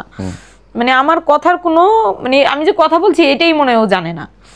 তো এরকম করতে করতে আমার বাচ্চারা কখনো সময় দিত না। দেখা যেত তখন আফতাবনগরে বালি ফলাচ্ছে প্রজেক্টটায়, তো বিকাল হইলে ঘুরতে নিয়ে যাইতাম বাচ্চারে। মাঝে মধ্যে ওরে বলতো কি আমি এখন ব্যস্ত আছি, যাইতে পারবো না। কখনোই আমার বাচ্চারা ও সময় দেয়নি। সেক্ষেত্রে দেখা যেত ওর যে হেল্পার ছিল বা ছোট ভাই ব্রাদার ছিল, তাদের ক্ষেত্রে ওরা যখন বাসায় আসতো যে ভাবি কিছু লাগবো নাকি, বাজার সাথে কিছু লাগবো নাকি, বা আবিদের কোনো খাবার লাগবো কিনা, তখন তো আমার ছেলে বায়না ধরতো। কারণ আমি 4 তলায় সাবলেটে আসছি, 4 তলায় থাকি, সারাদিন বন্দি। আমার সাথে যে সাবলেট ছিল সেও বাসায় থাকতো। এর মধ্যে কি ইনকাম বাড়ছে না এরকমই চলতেছে? না, ইনকামটা বাড়ছে। আমার ছেলে হওয়ার পরে ওর বেতন তখন 3,500। সেকেন্ড বেবি আসলো কতদিন পরে আপনাদের? সেকেন্ড বেবি আসছে আমার বড় ছেলে 4.5 বছর পরে। প্রথমবার ডিভোর্স হলো কখন আপনাদের? প্রথমবার ডিভোর্স হচ্ছে যখন আমার বড় ছেলের 8.5 বছর। কেমন করে হলো? এই যে এরকম কন্টিনিউ একটা পর একটা করতেছে, আমি তো মেন্টালি ভাবে নিতে পারছি না। এক সময় দেখা গেল যে ও অনেক টাকা ঋণ হয়ে গেছে। যখন আমার সেকেন্ড বেবিটা হচ্ছে 2.5 মাসের পেটে, তখন আমার অনেক অভাব গেছে। ওই সময় একটা মানুষের খাওয়া দাওয়া অতিরিক্ত বেশি লাগে, আর সেই সময় আমি না খেয়ে আসি। যে আমার ঘরে আমার ছোট বাচ্চা যেটা আছে, সেই বাচ্চাকে যে আমি ভাত খাওয়াবো সেটাও নাই। একজনের কাছে চাল কিনবো বললে তাদের চালটা ভালো এটা বললে 1 মুঠ চাল নিয়ে আসছি, সেই চাল সিদ্ধ করে লবণ দিয়ে কষলে আমার বাচ্চাটা খাওয়াইছি। মানে এই কষ্টটা আমি আমার বাপ মারে বলতে পারি নাই। তারপরে এরকম কইরা যাক গেল, অনেক কষ্ট করতে করতে একদিন বাজার করলে 6 দিনের বাজার নাই। তো দৌড় দিয়া বাবা মার কাছ থেকে গাড়ি ভাড়াটা নিয়ে মার কাছে যাইতাম, মা বাজার দিত, আবার বাজার নিয়ে আসতাম, 2-4-5 দিন চলতাম, আবার এরকম চলতো। মা চাইতো এখানেই থাক, এভাবেই থাক। মানে মা বাবা কি আবার এর মধ্যে জানতেও যায় না যে আপনার সাথে কি হইতেছে? এর মধ্যে আব্বা বাইরে থাকতে আমি জানাইছি। জানানোর পর আমার আব্বা আমার এটা বুঝ দিল যে দেখ তোর মা জীবনে অনেক কষ্ট করছে, তোর বড় বোনটা অনেক কষ্ট করতেছে। সেক্ষেত্রে এর মধ্যে আমার বড় বোনের বিয়ে হয়েছে, আমার বড় যেটা সেটা আমার 1.5 বছর পরে বিয়ে হয়েছে। আমার বড় বাচ্চাটা তখন 2 মাসের পেটে। তো আমার বড় বোনেরও একটু অশান্তি আছে, ওর হাজবেন্ড একটু মানে নিশা ইসে আছে, যে ও সুখে নেই, সেই অনুযায়ী তুই অনেক সুখে আছো, তুই তো ভাত কাপড় ঠিক মতো পাইতাছ। ওকে, ডিভোর্স হলো কত তারিখে, কোন মাসে, কোন বছর? ডিভোর্স হচ্ছে আমার 14 সালে এই সেপ্টেম্বরের 18 তারিখে। তারপরে কি আবার দেখা হলো কবে? তারপরে যে দেখা হয়েছে লগিয়া 2020-এর সেপ্টেম্বর। মানে গড়পড়তা প্রায় 2 বছর পরে। 2 বছর পরে প্রায়। 2 বছর না, 7 বছর। 7 বছর হচ্ছে সেপ্টেম্বরের কোন বছর? ডিভোর্স হলো সেপ্টেম্বরের 14 সালের সেপ্টেম্বরের 18-তে। আর সেকেন্ড বার হচ্ছে আমাদের যে হয়, আমি ওনারে ফার্স্ট দেখি সেপ্টেম্বরে 2020 সালে, আর আমাদের রেজিস্ট্রিটা পরবর্তীতে রেজিস্ট্রিটা হলো অক্টোবরের 1 তারিখে। সেকেন্ড বার আপনি কেন আবার তাকে বিয়ে করলেন? সেকেন্ড বার আমি বিয়ে করছি বলতে, আমি যখন ওনার সাথে যখন আমার ডিভোর্স হয়েছে, এর মধ্যে আরো অনেক কাহিনী করছে। ওই যে মেয়ের সাথে ধরা খেয়েছে, এর মধ্যে আমি ঢাকার থেকে উত্তরতে ট্রান্সফার হয়েছি, কারণ আমি ঘর ভাড়া দিয়ে পারতেছিলাম না। তখন আমার বাচ্চা হয়েছে, ছোট বাচ্চাটা অসুস্থ থাকতেছে, নানান ঝামেলা। উনি অনেক টাকা পয়সা ঋণ হয়েছে, কিসে হয়েছে সেটা আমি জানি না। যেখানে তার বেতন হচ্ছে 5,000 টাকা, ওই সময় আমার ছোট বাচ্চাটা যখন হয়েছে 5,000 টাকা, সেখানে সে 5 লাখ টাকা ঋণ। কিসে ঋণ সেটা আমি জানি না, কিন্তু আমার ঘরে তো আমি অভাবেই আছি, খাওয়া দাওয়া ঠিক মতো নাই। ওই যে ওইভাবে আমার বাবা মা দেয় বা খালারা দেয়, বাচ্চাদের কেউ 2-4-500 দেয়, ওইটা নিয়ে আমি চলতেছি। তো এক সময় উত্তরাতে আমার শ্বশুর বাড়ি, আমার ভাসুর এখানে বাড়ি করছে, ওইখানে যাই। ওইখানে যাওয়ার 9-10 দিন পরে জানি তার অফিস থেকে তারে চিটাং বদলি করে দিছে। চিটাং বদলি করে দিছে বলার পরে আমি কখনো গ্রাম জিনিসটা দেখি নাই, কারণ ওই যে 7 বছর বয়সে গাজীপুর থেকে আসছি, এরপরে আর গ্রাম ওইভাবে দেখা হয় নাই, আর গ্রামে এইভাবে থাকা অভ্যস্ত না। পরে হচ্ছে আমার বাচ্চা দুইটা নিয়ে আমি অনেক কষ্ট করি, যে বাজার করতে হইলে 20 টাকা গাড়ি ভাড়া দিয়ে বাজারে যাওয়া লাগে। গাজীপুরে না, উত্তরাতে। ওকে। আমার দুইটা বাচ্চাই ছোট, ছোট বাচ্চাটা 4.5 বছর, বড় বাচ্চাটা 4.5 বছর, ছোট বাচ্চাটা হচ্ছে 6 মাস। তো উনি তো চট্টগ্রাম চলে গেছে, তো আমার শ্বশুর বাড়ি থেকে যে কি আমার হাট বাজার করে দিব এরকমই না। ওই মুহূর্তে আমি ঢাকার থেকে বদলি হওয়ার আগে আমার শ্বশুর মারা গেছে। তো আমার শ্বশুর এই অশান্তিগুলি শুনছে অনেকবার। তো আমার শ্বশুর, আমার বাচ্চাটা যখন 4 মাস যেদিন পুরো হয়েছে সেদিন আমার শ্বশুর মারা গেছে। তার 3 দিন আগে আমার শাশুড়ি অসুস্থ ছিল। আমার ছোট বাচ্চাটা ছুটি করে, তখন আমার শাশুড়ির দুটোটা কিডনি ড্যামেজ ধরা পড়ে। তখন আমার শাশুড়ি প্রায় অসুস্থ হয়ে যেত। তো আমরা যখন লাস্ট আমার শাশুড়ি অসুস্থ, তখন আমরা দেখতে গেছি, মানে আমার শ্বশুর মরার আগে তখনই আমি গেছি। আমার বাচ্চা তখন 4 মাসের। তখন আপনি আপনার মার বাড়িতে? না, আমি তো যে আলাদা হয়ে গেছি আমার মার থেকে। আচ্ছা, ওকে। আমার মার থেকে আলাদা হয়েছে আমার বড় বাচ্চা 1.5 বছরের তখন। তারপরে হচ্ছে আমি যখন গেছি, আমার শ্বশুর বলতেছে বাচ্চার দুধ নাই। ছোট বাচ্চাটার তখন ওই যে আমার খাওয়া দাওয়ার সমস্যা, বাচ্চা দুধ পায় না, দুধ নাই। ওর প্রত্যেকদিন একটা লেট্টোজেন লাগে, সকাল 6টা খুলে পরের দিন সকাল 6টা আরেকটা লাগে। হ্যাঁ। তো আমার শ্বশুর দেখতেছে বাচ্চা, ওনারে দেখতে, মানে আমার শাশুড়ির দেখা অবস্থা আমাদের রাইখা, আমি এক বাচ্চার 2টা প্যান আর আমি পরনে কাপড় আইসা পড়বো এরকম, কিন্তু উনি আমার রাইখা 3 দিন ধরে নাই, নিখোঁজ, তার ফোন বন্ধ। তো ওইখানে তো আমার শাশুড়ি অসুস্থ, আমার আত্মীয় স্বজন, ননাস ভাসুর জাল যারা আছে সবাই আছে। তো এরকম আশেপাশে মানুষ থেকে শুনতো, কিন্তু কখনো তো কেউ আমার সাথে কন্ট্যাক্ট করে নাই, বা আমার ফোন ছিল না, ওরকম কোনো ছিল না। পরে যখন সবাই দেখলো এরকম, পর আমার শ্বশুর বললো কি, বাবা তোমার তো বয়স বেশি হয় নাই, তুমি ওর 2টা ওর ঘাড়ে দিয়া তুমি তোমার জীবন বাঁচাও, তোমার এখনো জীবন পইরা রইছে। আমি তো এতদিন শুনছি আমার ছেলের কীর্তি কারখানা, কিন্তু দেই নাই। ও যে এমন কুলাঙ্গারের জন্ম দিছি সেটা আমি বুঝতে পারি নাই। তুমি তোমার জীবন বাঁচাও। আমার ছোট ছেলেটা আমার শ্বশুরের কোলে। এই কথাটা আমার জামাই আইসা শুনছে, আমার হাজবেন্ড আইসা শুনছে পর সোফার পিছনের থেকে ওর ভাতিজার বড় ব্যাট ছিল, খেলার ব্যাট, এই ব্যাট নিছে আমার পিটাইবো, স্টাম্প নিছে আমার পিটাইবো। তখন আমার শ্বশুর অনেক কষ্ট পাইছে যে তার ছেলেদের কেউ এরকম উশৃঙ্খল ব্যবহার দেখে নাই। তখন আমার শ্বশুরে বললো কি, বাবা আমি কি কমু, আমার কিচ্ছু করার নাই, দেশের যে জমিটা আছে যদি এটা আমার নামের আসে খারিজ হয়, তাহলে ওর ভাগেরটা বিক্রি কইরা তুমি কিছু ঋণ হইলো, তোমরা ডাইল ভাত খাই বাঁচলো, আমার শুক্রিয়া, আমার 5টা পোলা, একটা না দিলে 4টা তো দিব, তোমরা বাঁচো। তো এই কথা বলার 3 দিন পরে আমার শ্বশুর দেশে গেল, জাগা রইছে, আমার শাশুড়ি একটু সুস্থ হইলো। দেশে যাওয়ার পথে, কোর্টে যাওয়ার পথে আমার শ্বশুর স্ট্রোক করে মারা যায়। তারপরে আমার শাশুড়ি তো বিছনায় ওই অবস্থায় আছে। তারপরে এরকম করে আমি তো যাও, আমার শ্বশুর মরার 2-3 মাস পরেই উত্তরাতে হই। আর আমার হাজবেন্ড তো চট্টগ্রাম চলে গেছে। চট্টগ্রাম যাওয়ার পরও 3-4 মাস আসা যাওয়া, কথাবার্তা ভালোই ছিল, বাচ্চাদের ফোন দিয়ে জিজ্ঞেস করতো। তারপর হঠাৎ করেই তার ফোন দিলে সে আমাকে অ্যাভয়েড করে চলতো। আমি এখন গোপী দেখতেছি, তখন স্টার জলসায় গোপী নাটকটা অনেক ফেমাস, গোপী দেখতেছি, এখন কথা বলতে পারব না, আমার বাচ্চাটা অনেক অসুস্থ, তারা যে বলবো সে আমার এই বলার সুযোগটা দেয় না, সে ফোন কাইটা দিছে, এই কথাটা বললা। রাগ হয়ে 3-4 দিন ফোন দিইনি, আবার ফোন দিচ্ছি। তা আমি এখন চায়ের দোকানে আসছি, এখন কথা বলতে পারবো না, পরে ফোন কাইটা দিচ্ছে, মানে আমি যে এখান থেকে একটা উত্তর বলবো এই সময়টা আমার সে দিতেছে না। তারপর আবার রাগ হয়ে 3-4 দিন ফোন দিইনি, আবার ফোন দিছি, সে আমাকে একই কথা বারবার বলতেছে, হোন্ডা চালাইতাছি, তো হচ্ছে এটা করতেছি, ওইটা করতেছি, তো রান্না করতেছি, তো গাড়ি কি করতেছি, মানে সে 3 মাস ধরে আমার সাথে কোনো কথাই নাই, এইভাবে চলতেছে। তখন আমার ভিতরে খরচ দিচ্ছে না, তাও দেয় নাই, এর মধ্যে খরচও সে করতেছে। আমার 2টা বাচ্চা নিয়ে আমি ঘর ভাড়া দিই 2500 টাকা ওইখানে, আর 2500 টাকা হচ্ছে আমার 3 মা ছেলের খাওয়া দাওয়া। অলরেডি আমার ছোট বাচ্চারই 2000 টাকা লাগে, কারণ ওর তো উঠতি খাওয়া, মানে 5000 টাকা সে আমাদের মা ছেলে সব। আপনি কোনো কাজ করতেছেন না, চাকরি বাকরি কোনো কিছু ব্যবসা বাণিজ্য নাই? তখন বললাম না, আমার ওই ইটা পর্যন্ত আমি যাইনি। তারপরে হচ্ছে সে এরকম অ্যাভয়েড করে চলতেছে। তখন আমার ননাসের সাথে আমি বললাম, আপা ও তো মেয়ের সমস্যা আছে, ওইখানে যাইয়া হয়তো কোনো মেয়ের পাল্লায় পড়ছে, ও আমার এরকম অ্যাভয়েড করে চলতেছে। আমার ননাস বললো কি, তুই খালি সন্দেহ করস, এরকম একটু হয় কি, মানে তাদের কাছে বললেই তারা আমার এই উত্তরটাই দিচ্ছে, ওর এখনো বিয়ের বয়স হয়নি। কত বছর তখন তার? তখন আমার অলরেডি আমারই বয়স, আমার ছোট ছেলেটা যখন হয়েছে আমার 20 বছর, মানে ওনার বয়স 40 না, মানে হয়তো 33-35 এরকম হয়েছে। পরে বলতেছে, আমি কই কি ওনার বিয়ে হয়েছে পড়তে শুনি বিয়ের বয়স হয় নাই, আপনার একটা নাবালক ছেলেরে কেন বিয়ে দিলেন? যেমন আমি নাবালক বয়সে তো এক হিসেবে এখন বুড়ি হয়ে গেছি, কিন্তু সে নাবালক এইটা গেল না। তো আমার ননাস আমার কথাটা শুনে হাইসা দিছে, মানে এই যে কথা আমার এখন বের হচ্ছে, পরে হাইসা দিছে, ভালোই তো কথা শিখতেছ, আপনার কাছে থাকলে কথা না বললে পারা যাইব না।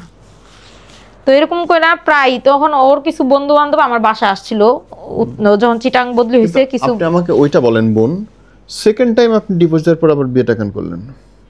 ওই যে উনিও বিয়ে করে নাই, আমিও বিয়ে করি নাই, আমার বাপ মা এটাই করছে, বাপ হচ্ছে ছেলে দুইটা বাপ মার ছায়ায় থাকুক। আপনি এটা কি সে আপনাকে প্রপোজ করছিল বিয়ে করার জন্য? সে আমার সাথে কোনো কথাই আমার হয়নি এইভাবে।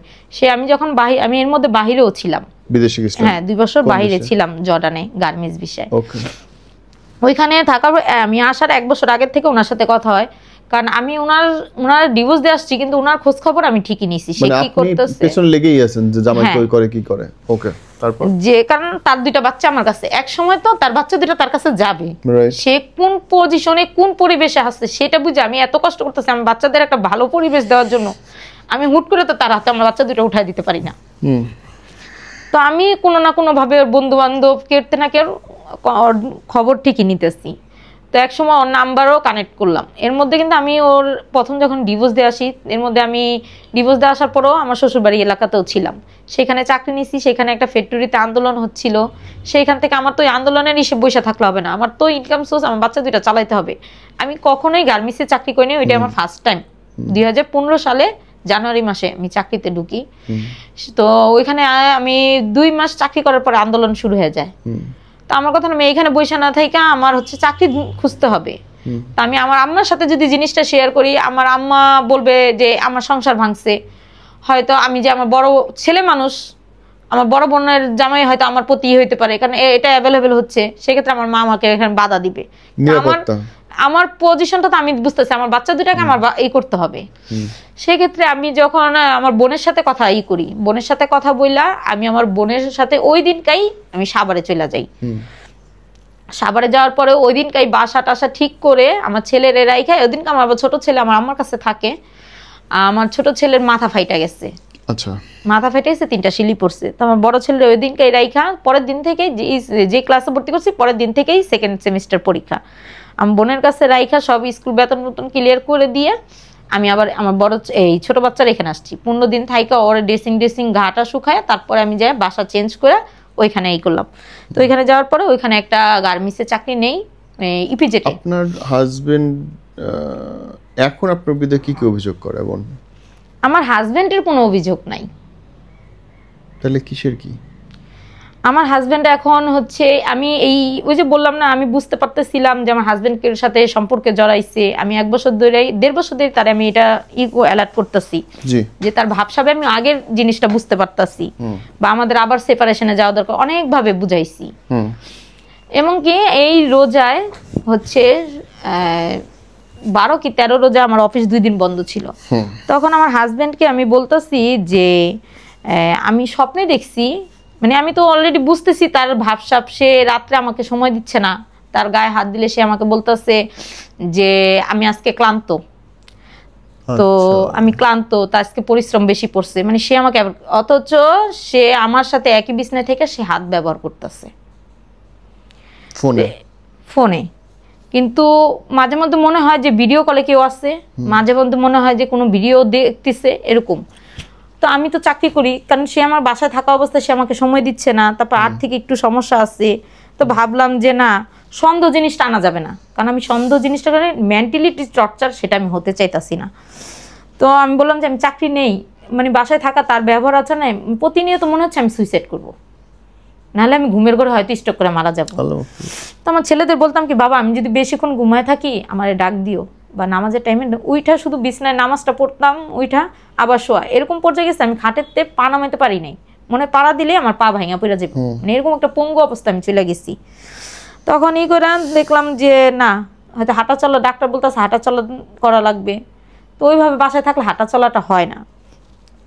তো আমি বললাম কি আমি চাকরি, যখন আমি এখন গার্মেন্টস লাইফে আসছি 7 বছর ওনার কাছে আসার পরে গার্মেন্টসে গেছি, বিদেশে গেছি, কয়েকটা ফ্যাক্টরিতে চাকরি করছি, আমার একটা অভিজ্ঞতা হয়েছে। আগে চাকরি করি না সেটা এক জিনিস, এখন করছি যেন করি, বাচ্চাদের তো একটা ভবিষ্যৎ আছে। বিদেশে গেছেন কি গার্মেন্টস থেকেই? গার্মেন্টস থেকেই। মালিকই পাঠিয়েছিল? না, মালিক পাঠায় না, এটা বয়সেল থেকে গেছিলাম। ওকে। পরে হচ্ছে মানে ওই সময়টাও গেছি যে আমার বাচ্চারা বড় হচ্ছে, ওদের যে আমি টাকাও তো লাগবে লাইফে। হ্যাঁ আস্তে আস্তে খরচ বাড়বে, আমি 12,000 টাকা বেতন পাই, এটা আমার হচ্ছে না। সঠিক। সেক্ষেত্রে আমি দেখলাম যে বাহিরের একটা আছে, এজন্য বাহিরে যাওয়ার জন্য একটা। তখন এখন আপনার জামাই ইনকাম করে কত? এখন আমার হাজবেন্ড বেতন পায় কত সেটা আমি অলরেডি জানি না এখনো। তারপরে হচ্ছে সে মানে আপনাকে বলে না যে সে কত বেতন পায়? না, সে কত টাকা বেতন পায় বলে সংসারে টাকা পয়সা দেয় ঠিকঠাক? সংসার 1 মাস দেয়, 3 মাস বেতন তার আটকা থাকে। এখন সবকিছুর পরে জানা গেল যে সে তার এক জায়গায় আটকা না, ওই যে বিয়ের আগে যে মেয়ের সাথে কন্টিনিউ সম্পর্ক সে মেয়েও আছে। তারপরে সে নতুন করে এই যে আমি এই রোজায় 16 রোজায় জানতে পারি সে আপন মেয়ে জীবনের ছেলের বউর সাথে নোংরা সম্পর্কে আছে। মানে জানছেন মানে দেখছেন নাকি? দেখছি, আমি দেখছি বলতেই আমি স্বপ্নে দেখছি যে আমি যে ফিল করতেছি 12 রোজা 13 রোজার দিকে ফিল করতেছি যে আমি স্বপ্নে দেখতেছি যে সে কারোর সাথে সম্পর্ক জড়াচ্ছে, সে মেয়ে আমার সংসার ভাঙা গড়া A to Z সব জানে। সে যাই না শুই নাই, সে মেয়ের যে আমি এত বুঝাচ্ছি সে মেয়ে কোনোভাবেই বুঝতেছে না। এত স্বপ্নে দেখছেন? স্বপ্নে দেখছি, কিন্তু স্বপ্নে দেখে আমি আমার হাজবেন্ড বলছি, বাবু রাব্বু আমি এরকম এরকম স্বপ্নে দেখছি, তুমি যদি কিছু কইরা থাকো তুমি অ্যালার্ট হও। আমি জানি না যে আমি এই মানসিক টর্চারটা আর নিতে পারবো না, কারণ এর আগে আমি 15 থেকে 20টা মেয়ে তার লাইফ থেকে সরাইছি। মেয়েদের সাথে কথা বললে মেয়েরা সরে গেছে, কারণ অপরিচিত, যখন জানছে বউ আছে বাচ্চা আছে। আপনার হাজবেন্ডের 15 থেকে 20টা আমি নিজে মেয়েদের সাথে কথা বলে ওদের সরাইছি। আর আমার হ্যাঁ, কিন্তু আমার অজান্তে আরো আসছিল। তুই আপনার হাজবেন্ড তো হেভি রোমান্টিক, 20টা গার্লফ্রেন্ড মেইনটেইন করছে বিয়ে করার পরেও। 20টা আরো বেশি, মানে 20টা তো আমি জানতে পারছি, ধরতে পারছি, বা মেয়েদের সাথে কন্টাক্ট করতে পারছি। মানে কাজ করাতে যাওয়া অবস্থায় আমি 3টা, একটা হচ্ছে বাচ্চার মা, একটা আপনি বললাম যে এই চট্টগ্রাম এক মেয়েরা যে আমার ভাসুরদেব বলছি কিনা সবার সাথে কন্টাক্ট করে জানতে পারি ও যে বাসায় খায় সেই বাসায় এক মেয়ে আছে, সেই মেয়ের হয়তো ওই মেয়ের সাথে কিছু হইতে পারে। খবর নিয়ে যখন লাস্ট পর্যন্ত আমার ভাসুরদের জানাই, তারা যোগাযোগ করে দেখে তার ওদিনটা তার গায়ে হলুদ ছিল, ওই পর্যায়ে তারা বিয়ে ভেঙে নিয়ে আসে। ওইখান থেকে এই জন্য তার চাকরি ছাড়াইও নিয়ে আসা হয়। আসার 15 দিন পরে যে আমার সামনে যে আরেক মহিলারে ধরলো, সেটা আমার কাছে ধরা খাইলো আমার চোখের সামনে। সেটার জন্য আমার শ্বশুরবাড়ির মানুষ আমাকেই করছে, আমি আমার হাজবেন্ডরে দিয়া পারি না, সেজন্য আমার হাজবেন্ড বাইরে যায়। দিয়া পারি না মানে কি? মানে তারে আমি ফিজিক্যাল সুখ দিতে পারি না, এজন্য আমার হাজবেন্ড বাইরে যায়। আসলে কি আপনার হাজবেন্ড অনেক বেশি? না, সেটা যদি বলতে যাই এখন বলতে হয় যে আমি তার কাছ থেকে ফিজিক্যাল কোনো সুখ পাই না। আমি এই 5 বছর ধরে আসছি, তার কন্টিনিউ আমি বলতেছি তুমি ডাক্তার দেখাও। হয়তো 7 বছর তুমি একা থাকার কারণে তোমার এই সমস্যা, কারণ ওই সময়টা আমার ওই মেন্টালিটি ছিল না, আমি বুঝি না। কারণ বিদেশ থাকছি আমরা, একটা রুমে 10টা মেয়ে সবার সাথে মিষ্টি কথা বলছি বা বাইরের জিনিসগুলি দেখছি। এখন আমি বুঝি যে একটা মেয়ে একটা পুরুষের বিয়ে কেন হয়। 2টা বাচ্চা অলরেডি আমার হয়েছে, কিন্তু তখন আমার এইগুলি ছিল না। এখন আমি বুঝি, কারণ 7টা বছর একা থাকার পরে যে জিনিসটা বুঝি এখন আমি বুঝি। এখন তারে কন্টিনিউ আমি এই 4 বছর ধরে, প্রথম আমার বোনের সাথে সেটা আমি শেয়ার করছি, আমার বোন বলছে কি একা ছিল হয়তো এই কারণে এই সমস্যা, সেটাও মাইনা নিচ্ছি। হয়তো বয়স হয়েছে সেই কারণে, কারণ সে আমার থেকে সিনিয়র অনেক, সেটাও মাইনা নিচ্ছি। কিন্তু তার ভালোবাসার জায়গাটা তো আমি আছি, মনের তো একটা সান্ত্বনার জায়গা লাগে, আমি আমার এইভাবে সান্ত্বনা দিয়ে গেছি। বা সে চাকরি করে পরিশ্রম করে, এই জন্য আমি আবার চাকরিতে ঢুকলাম। ঢোকার পরে সে বলতেছে এরকম হয়েছে, আমি স্বপ্নটা দেখার পরে তার এই কথাটা বলছি, বলার পরে সে যদি আমাকে ভালোই বাসতো, সে যদি আমার সন্তানের কথাই ভাবতো, তার সাথে যদি কারো সম্পর্ক থাকে সে তো অ্যালার্ট হয়ে যেত। তার ঠিক শনিবার দিন আমি স্বপ্ন দেখছি, সোমবার যাইয়া রবিবার যে সোমবার দিন তার মোবাইলটা আমার হাতে আসে। আমি অফিসে যাব, আমার মোবাইল বের করে, তার মোবাইল আমার ধরতে দেয় না 2 বছর ধরে, তার মোবাইলটা আমার ধরতে দেয় না। আগেও ধরতে দিত না, কিন্তু 2 বছর ধরে তার ভাবভঙ্গি অন্যরকম, ঘরে ঢুকে মোবাইল বন্ধ। এখন হচ্ছে লগিয়া তারপরে বলতেছে যে আমি আমার মোবাইলটা অফিসে যাব, আমার মোবাইলটা নিতে যায় ওর মোবাইল আমার হাতে এসে পড়ছে। রোজার মধ্যে তোমার তো সকালে উঠা লাগে না, রান্নার ঝামেলা নাই। মোবাইলটা হাতে আসলো পর আমার একটা মানে ওই যে স্বপ্ন দেখছি একটা ভিতরে একটা কাজ করতেছে, তোর মোবাইলের লকটা আমি খুলছি। লকটা খোলার সাথে সাথে ও যে অপশন থেকে বেরোইছে, লক খোলার সাথে ওই অপশনটাই ফেস করছে। ফেস করার পরে দেখি যে মেসেঞ্জারে যার সাথে ও চ্যাটে ছিল লাভ রিলেটেড বলতে গুড নাইট লেখা। তখন রাত 3:10। তখন আরেকটু উপরে উঠলাম, তো একই দুইবার দেওয়া। এরপর আরেকটু উপরে উঠলাম, আরেকটু উপরে উঠার পরে দেখি রোমান্টিক কিছু মেসেজ, কারণ আমার হাজবেন্ড পড়তে পারে না, রোমান্টিক কিছু মেসেজের উপরে লেখা উঠতেছে, ওইটা আবার মানে বলতেছে। তো ওই মেসেজটা দেখে আমার মাথায় একটা চক্কর দিচ্ছে। সাথে সাথে আমার হাজবেন্ডের মোবাইল ধরলে তার ভিতরে একটা ভূমিকম্প সৃষ্টি হয়, কিন্তু সেদিন দেখি সে বুঝে নাই। ওই যে অনেক রাত পর্যন্ত মোবাইলে ছিল, সে আসছো দেরি করে, তারপর অনেক রাত পর্যন্ত মোবাইলে ছিল, সে তার ওই না তার বালিশের নিচে না রেখে ফোনটাও ঘুমের ঘরে হয়তো আমার বালিশের নিচে রেখে দিছে। তা আমি মোবাইলটা নিয়ে আমার মোবাইল নিয়ে সাথে সাথে আমি ওয়াশরুমে ঢুকে গেছি।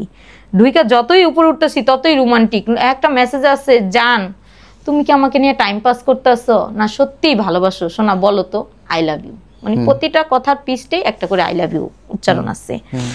জান তুমি আমার মানসিক শান্তি, তোমাকে ছাড়া তোমার সাথে একসাথে না থাকতে পারলেও দূর থেকে আজীবন ভালোবেসে যাব, সেটার পরও আই লাভ ইউ। তারপরে হচ্ছে এই পরিবার, এই সমাজ, এই পৃথিবী আমাকে যতই নোংরা বলুক না কেন, তুমি যদি আমার পাশে থাকো আমি সব কিছু মোকাবেলা করব, কিন্তু তুমি আমার পাশে থাকো। I love you. I love you. কি আছে আই লাভ ইউটা কি? তারপরে আরেকটা মেসেজ আছে যে মাঝে মধ্যে এতটাই আমি ভাঙা যাই, নিজে সামলাইতে পারি না, তোমাকে খুব দেখতে ইচ্ছে করে, কিন্তু সেই পরিস্থিতিও গইরা তুলতে পারি না যে তোমাকে একটু ধরবো, একটু ছুবো, তোমার কাছ থেকে একটু মানসিক শান্তি নিব। আরেকটার ভিতরে আছে হচ্ছে যে তুমি মাঝে মধ্যে ইচ্ছে করে তুমি যেখানে থাকো, সে তোমাকে এতটাই মিস করি, তুমি যেখানে থাকো সেখানে যে তোমাকে ঝাপটে ধরে একটু মানসিক শান্তি নেই। মানে এই মেসেজগুলি দেখার সাথে সাথে আমার মাথায় কাজ করতেছে না, আমার মোবাইলে আমি শেয়ার দিছি, শেয়ার দিয়ে বলে এটা নিয়ে যদি কথা কাটাকাটি হয় আমার মোবাইল আসার দিবে, ভাঙবে, এই করবে সেই করবে। সাথে সাথে আমার ছেলের আমি এটা শেয়ার দিছি। এখন আমি অফিসে যাবো নাকি, সাথে সাথে আমার প্রেশার, হাত পা কাঁপা শুরু হয়ে গেছে। যে গোসল করবো 2 মগ পানি ঢালছি, দেখছি আমার কাঁপুনি উঠতেছে। সাথে সাথে আমি কাপড় চেঞ্জ করে অফিসেই গেছি, আর ছেলেরে মেসেজ দিয়ে গেছি, ওর বাবার আমি আর ডাকও দিই নেই, ওর মোবাইল ওর জায়গায় আমি রাখছি। মানে আমি যে কি করবো এটা আমার মাথায় কাজ করতেছিল না। তারপর আমার ছেলের আমি রিস্কা যাওয়া অবস্থায় মেসেজ দিছি যে বাবা আমি তোমার যেইগুলি শেয়ার দিছি তুমি তো এখন ভালোই বুঝ, 19 বছর বয়স, সে কলেজ সে পড়তেছে, সে তো একটু হলেও এই জিনিসগুলি বুঝে। বাবা তুমি একটু ভালো করে এই মেসেজগুলি পড়া বুঝা দেখো তো কতটা গভীর সম্পর্ক হলে এরকম মেসেজ দেওয়া যায়। আমি আমার ছেলের এই মেসেজগুলি দিছি। তো লাঞ্চে আমার হাজবেন্ড 10টার দিকে আমার হাজবেন্ডরে আমি অফিস থেকে একটা ভয়েস দিছি যে তুমি আমার মোবাইলে ব্যালেন্স নাই, এমবি আছে, তুমি একটু ফ্রি থাকলে লাঞ্চ টাইম আমারে ফোন দিও। তো লাঞ্চে ফোন দিচ্ছে, পর বলতে কি হয়েছে, পরে আমি বলি আমার বোন আবার কিছু টাকা পাইবো। আমি বলছি মায়াপু টাকাটার জন্য চাপ দিতেছে, তুমি টাকাটা ম্যানেজ করে দাও। পরে বলতেছে আচ্ছা আজকে হইব না কালকে। আমি মায়াপু আজকে মার্কেট করতে আইতো, যদি তোমার সম্ভব হয় তুমি দেখো ও এটা না দিলে তো মার্কেটে টাকা রাখছে আমরা ভাঙিয়া ফেলছি। পরে বলতেছে আচ্ছা কালকে আইতে কও। পরে আমি চুপ করে রয়েছি। পরে আমার কয় কি হয়েছে, তোমার কিছু হয়েছে? আমি কই কি না কিছু হয় নাই, কিন্তু মনে হচ্ছে আমি একটা অপরিচিত মানুষের সাথে কথা বলতেছি। পরে বলতেছে হ্যাঁ এরকম তো মনে হইবই, অন্ত কত লাং বাতার আছে, সে এই ভাষাটা উচ্চারণ করছে। তখন আমার খুব কষ্ট লাগলো। তখন আমি তার প্রতিবাদ করলাম যে লাং বাতার কি আমার না তোমার? তুমি কিভাবে তোমার ভাগিনা বউর সাথে সম্পর্কে গেলা? আমি আর নিজের কন্ট্রোল করতে পারতাছিলাম না। লাঞ্চ টাইম, অফিসে সবাই নামাজ পড়তেছে, রোজার মাস নামাজ পড়তেছে, কিন্তু আমি যে কথা বলছি সবাই তো শুনছে। কিভাবে গেলা? অন্য নারী হইতো সেটা কথা, এর আগে যতই করছো পরনারী ছিল, তাদের বললে সে, কিন্তু এই মেয়ের সাথে কিভাবে? মেসেজগুলি তো আর 1 দিন 2 দিনের হয় নাই, তোমাদের অনেক দিনের সম্পর্ক দেখে এরকম মেসেজগুলি আসে। আমার বলতেছে কি প্রমাণ আছে? আমি প্রমাণ ছাড়া কিন্তু আমি প্রশ্নটা তোমার করি নাই, তুমি জানো যতবারই যা ঘটাইছে আমি প্রমাণ হাতে নিয়ে তারপর তোমার সাথে কথা বলি। পরে বলতেছে বাদ দাও, বাসায় কথা কম। সে আমার হুমকির সুরে কথা বলতেছে। আমি বাসায় যাবো না, আমি ময়নার বাসায় যাইতেছি, মানে ওর সেজু ভাবি, আমি ময়নার বাসায় যাইতেছি, তোমার সাথে কথা আমার ময়নার বাসায় হবে। ময়নারে আমি আগেই ফোন দিছি, ভাবিরও ফোন দেখেছি, ভাবি আপনি আমার একটু হেল্প করবেন? কয় কি? আমি বলতেছি যে আমার হচ্ছে আমি আপনার বাসায় আসবো, এটা কেউ বলবেন না, আমির ডাকাইবেন আর জোসনা আর সুমনরে ডাকাবেন, যে ভাগিনা বউ নিয়ে কাহিনী। কয় কি হয়েছে? আমি কি হয়েছে সেটা আমি মুখে বলবো না, আপনাদের তো আবার প্রমাণ না দিলে আপনারা বিশ্বাস করেন না, আমি একটু প্রমাণ দিতে চাই আপনাদের। পরে আমার জাল আমার উত্তর দিল কি, তুই যদি প্রমাণ দিতে পারোস তাহলে তো ভালোই হয়, আমরা তো প্রমাণের লেগে কিছু করতে পারতাছি না। তখন আমি প্রশ্ন করলাম, তাহলে বিষয়টা আপনারাও জানেন? পরে বলতেছে, সুমন কয়েকবার সন্দেহ করছে কিন্তু সুমন তো কোনো প্রমাণ দিতে পারে না, এর লাগে আমরা সুমনটার উল্টা জুতা দিয়ে পিটাইছি। পরে বলে, তখন আমার হাজবেন্ড আমি ফোন দিলাম, এই জন্য আমি আর নিজের কন্ট্রোল করতে পারি নাই। আর আমার বলতেছে যাইও না, আমি তুই 7-7 বার আমার জালে আবার এটা বলছে যে 7-7 বার অলরেডি ওদের এটা নিয়ে বিচার হয়েছে, ওদের কথা বলতে নিষেধ করা হয়েছে, দেখা সাক্ষাৎ করতে নিষেধ করা হয়েছে, তারপর কেন ওরা এমন করতেছে? ঠিক আছে, তোর কাছে কি প্রমাণ আছে, তুই প্রমাণ নিয়ে আয়। তখন আমার হাজবেন্ডে আমি বললাম যে 7-7 বার বিচার হয়ে গেছে, তারপর তুমি তোমারে সরাও নাই। এটা কি আপনি জানেন যে বিচার সালিশ হয়েছে? না না, এগুলো কিচ্ছু আমি জানি না, ওই যে স্বপ্ন দেখলাম আর মোবাইলে আমি এই পাইতাছি, আর ওই ফোন দেওয়ার পর আমার জালের কাছে আমি শুনলাম। তখন যখন আমার হাজবেন্ড আমি এই কথা বললাম 7-7 বার, তো বিচারটা হয়েছে আমার জালের বাসা, মানে মেয়ের বাসা হয়েছে, আমার জালের বাসা হয়েছে। 7-7 বার সালিশ হইলো আমার বউয়ের সাথে প্রেম করার জন্য, মামির সাথে, এটা আপনি জানেনই না বউ হিসেবে? মানে বউ হিসেবে জানবো কেমনে? আমি যে আমার বাচ্চাদের নিয়ে আমার হাজবেন্ডের যে ডিভোর্স দিয়ে আসছি, তারপরে ওর ফ্যামিলির সাথে আমি কোনো কন্ট্যাক্টই রাখি নাই, কারণ তারা আমারে কোনো টাকা পয়সা বা কোনো কথা দিয়ে হেল্প করে নাই। সামনাসামনি মুখোমুখি হইলে কি করলো তখন? সামনাসামনি দুইজন মুখোমুখি হয়ই নাই, আসে নাই, তারা আসতে পারবে না। ওই মেয়েরে আমার হাজবেন্ড কোনোভাবে অপমানিত করতে পারবে না, মানে আমার সামনে হইলে তো আমি অপমান করবই, সেটা সে করতে দিবে না। অলরেডি বুঝলাম যে এই অনেক প্রেম, তার এই মুহূর্তে কি অবস্থা বোন বলেন তো? এই মুহূর্তে এই বিচার এই পর্যন্ত আমাকে ডেট দেওয়া হচ্ছে একটা পর একটা, কিন্তু ওই মেয়েকে মানে বিচার অলরেডি আমার জালের এটা নিয়ে অনেক বিচার সালিশ হয়েছে। সেদিন আমার জালের ভাষায় যাওয়ার পরে যদি ঠিক না করতে পারেন, মানুষে ঠিক করবেন আপনি কোন আল্লাহতে?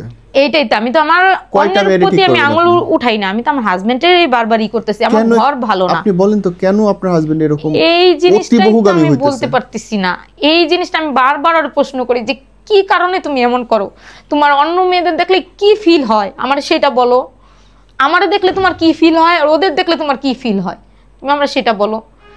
আমার 21 বছর লাইফে আমার মনে হয় না যে পৃথিবীতে তোমার থেকে সুন্দর পুরুষ কেউ আছে, আমি দেখি নাই।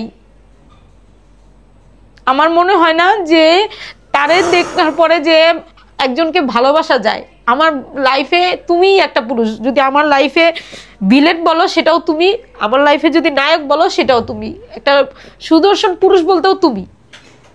কারণ তোমার আমি যেভাবে পাইছি, কারণ আমার বয়সটা প্রেম বিরীতি ভালোবাসা ওই পর্যন্ত আমি যাইনি, কোনো ছেলেদের ভালো লাগা আবেগ ওই জিনিসগুলি আমার লাইফে আসে নাই।